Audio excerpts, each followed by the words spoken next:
মিঠিজোড়া ধারাবাহিকে দেখেছিলাম। রায় যে ভিডিওটা দেখাচ্ছে ওখানে পরিষ্কার নীলু বলছে যে কোয়েলকে গুটি করে ও অনির্বাণদার জীবন থেকে রায়কে সরিয়ে দিল, ওই বাড়ি থেকে ও সরে গেল।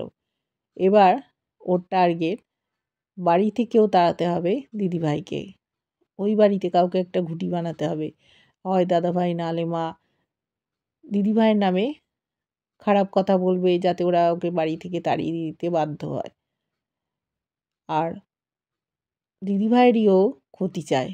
ওর মা সব শুনলো, শুনে ওকে খুব মারছে। দাদাভাই বলল, তুই এইরকম রায়ের জীবনটা নষ্ট করে দিলি? বলল, হ্যাঁ, ও ভাবে যে আমি যেদিন ওকে একটা ভালো ছেলের সাথে বিয়ে দিয়েছিলাম সেদিন থেকে ওর শত্রু হয়ে গেছিলাম, ওর অমতে বিয়ে দিয়েছিলাম।